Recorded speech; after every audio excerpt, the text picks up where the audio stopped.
हमारा तारा सूरज। ये एक बहुत बड़ा गर्म प्लाज्मा का गोला है जो हमारे सौर मंडल के बीचों बीच है।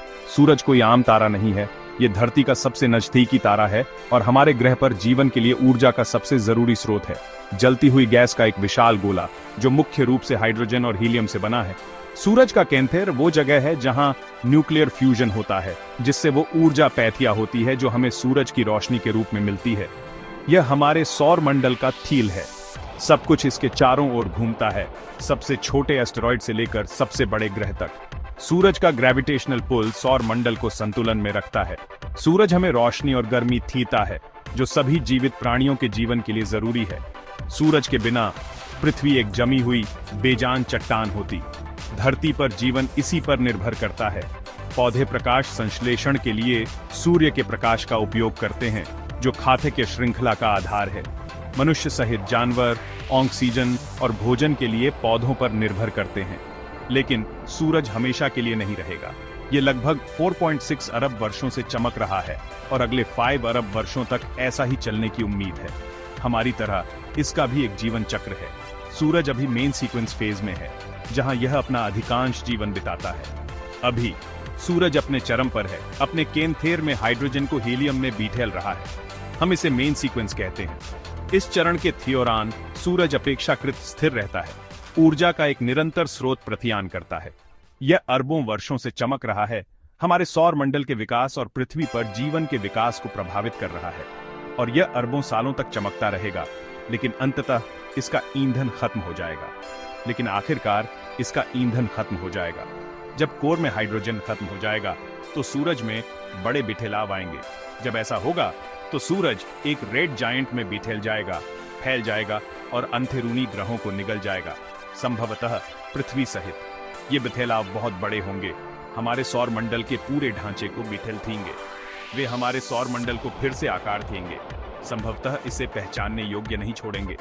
पृथ्वी स्वयं प्रभावित होगी, जलवायु में नाटकीय बदलाव और संभवतः जीवन के अंत के साथ, जैसा कि हम जानते हैं।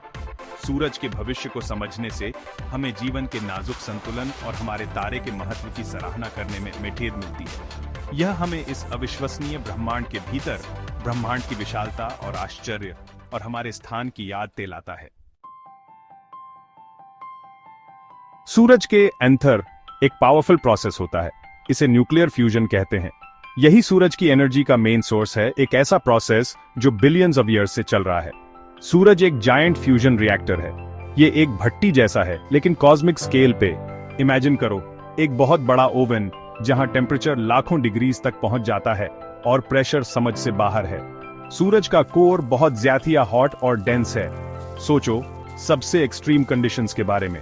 कोर का टेम्परेचर लगभग 15 मिलियन डिग्री सेल्सियस तक पहुंच जाता है और प्रेशर धरती के एटमॉस्फेयर के प्रेशर से 200 बिलियन गुना ज्यादा है। इतने इमेंस प्रेशर में हाइड्रोजन एटम्स फ्यूज होते हैं, वो मिलकर हीलियम बनाते हैं। यही फ्यूजन प्रोसेस सूरज को पावर देता है, जिससे लाइट और हीट धरती तक पहुंचती है। इस प्रोसेस से बहुत ज्यादा एनर्जी रिलीज होती है। यही एनर्जी सूरज को पावर देती है। हर सेकंड सूरज लगभग 600 मिलियन टन हाइड्रोजन को हीलियम में कन्वर्ट करता है और लाइट और हीट के रूप में एनर्जी रिलीज करता है। इसी से वो शाइन करता है। सूरज लगातार हाइड्रोजन को हीलियम में कन्वर्ट करता रहता है। यही कंटिन्यूअस फ्यूजन प्रोसेस सूरज को आसमान में ब्राइटली बर्न कराता है। ये बिलियंस ऑफ ईयर्स से ऐसा कर रहा है। लेकिन सूरज का हाइड्रोजन सप्लाई अनलिमिटेड नहीं है। समय के साथ कोर में हाइड्रोजन की मात्रा कम होती जाती है और आखिरकार सूरज का फ्यूल खत्म हो जाएगा। आखिरकार ये खत्म हो जाएगा। जब ऐसा होगा तो सूरज जैसा हम जानते हैं उसका अंत हो जाएगा। सूरज ड्रामेटिक चेंजेस से गुजरेगा और अंत में एक व्हाइट ड्वार्फ में ट्रांसफॉर्म हो जाएगा, जो उसके लाइफ साइकिल का एंड होगा। जैसे ही सूरज का हाइड्रोजन कम होता है, एक नया चैप्टर शुरू होता है। सूरज मरना शुरू हो जाएगा, लेकिन इसका अंत एक धीमा लंबा प्रोसेस होगा। सूरज ऐसे ही नहीं बुझेगा, ये धमाके के साथ जाएगा। सबसे पहले ये फूल जाएगा। सूरज बहुत ज्यादा फैल जाएगा। ये एक रेड जायंट में बिठेल जाएगा, एक बहुत बड़ा तारा जो अपने रास्ते में आने वाली हर चीज को निगल जाएगा। मर्क्यूरी और वीनस के बचने की कोई उम्मीद नहीं है, वो पूरी तरह से निगल लिए जाएंगे। धरती का भविष्य अनिश्चित है। इसे बढ़ते हुए सूरज द्वारा निगल लिया जा सकता है या फिर इसे बाहर धकेला जा सकता है। इसकी सतह झुलसी और बंजर हो जाएगी। कभी जीवन देने वाला सूरज विनाश का कारण बन जाएगा। जैसे ही लाल विशालकाय सूरज का ईंधन खत्म हो जाता है, वह अस्थिर हो जाता है। इसकी बाहरी परतें त्योर जाने लगेंगी। ये अंतरिक्ष में फैलकर गैस और धूल का एक सुंदर बाथल बनाएंगी। हम इसे प्लेनेटरी नेबुला कहते हैं। ये नेबुला ब्रह्मांड की सबसे आश्चर्यजनक चीजों में से एक है। ये चमकीले रंगों से चमकते हैं, इनके कैंथेर में मरते हुए तारे से प्रकाशित होते हैं। सूर्य का नेबुला भी ऐसा ही होगा। यह अपनी अंतिम सांस के साथ ब्रह्मांड को रंग देगा। यह नेबुला सूर्य के जीवन का प्रमाण होगा। इसमें भविष्य के तारों और ग्रहों के निर्माण खंड होंगे। सूर्य की मृत्यु ब्रह्मांड में नए जीवन के बीज बोएगी। जब यह नेबुला बन रहा होगा, तब सूरज के कोर का बहुत बड़ा बेथेलाव होगा। वो सिकुड़ जाएगा। कोर अपने ही ग्रेविटी से कोलैप्स हो जाएगा और बहुत ज्यादा डेंस हो जाएगा। इस डेंस गर्म बचे हुए हिस्से को व्हाइट ड्वार्फ कहते हैं। व्हाइट ड्वार्फ छोटा होता है, लगभग धरती के साइज का, लेकिन बहुत भारी। व्हाइट ड्वार्फ के मटेरियल का एक चम्मच भी टॉन्स के बराबर होगा। व्हाइट ड्वार्फ सूरज का बचा हुआ कोर होता है। व्हाइट ड्वार्फ चमकता रहेगा, अब फ्यूजन से नहीं बल्कि बची हुई गर्मी से। यह बहुत धीरे धीरे ठंडा होगा। अरबों सालों में व्हाइट ड्वार्फ खत्म हो जाएगा। Section 6, a diamond in the sky. आसमान में एक हीरा। As the white dwarf cools, something fascinating might happen. जैसे जैसे ये व्हाइट ड्वार्फ ठंडा होता है, कुछ कमाल की चीज हो सकती है। The atoms inside will slow down. इसके अंदर के एटम्स धीरे हो जाएंगे। They'll arrange themselves into a crystal lattice. वो एक क्रिस्टल लैटिस में अरेंज हो जाएंगे। The entire white dwarf could crystallize. पूरा व्हाइट ड्वार्फ क्रिस्टलाइज हो सकता है। Imagine a giant diamond in space. सोचो, अंतरिक्ष में एक विशाल हीरा। That's what a crystallized white dwarf would be. एक crystallized white dwarf ऐसा ही होगा। It would be incredibly beautiful. ये बहुत ही खूबसूरत होगा। And incredibly valuable if we could ever get our hands on it. और अगर हम इसे कभी पा सके, तो ये बहुत कीमती होगा। Scientists believe that white dwarf crystallization is possible. Scientists का मानना है कि white dwarf का crystallization मुमकिन है। They're looking for evidence of it. वो इसके सबूत ढूंढ रहे हैं। If they find it, it would be a major discovery. अगर उन्हें ये मिल गया, तो ये एक बड़ी खोज होगी। It would tell us a lot about the nature of matter. ये हमें मैटर के बारे में बहुत कुछ बताएगा। Section 7, fading away the black dwarf. करोड़ों अरबों सालों तक ये व्हाइट ड्वार्फ ठंडा होता रहेगा। आखिरकार ये अपनी सारी गर्मी बाहर निकाल देगा। इसमें से अब रोशनी नहीं निकलेगी। ये एक ब्लैक ड्वार्फ बन जाएगा।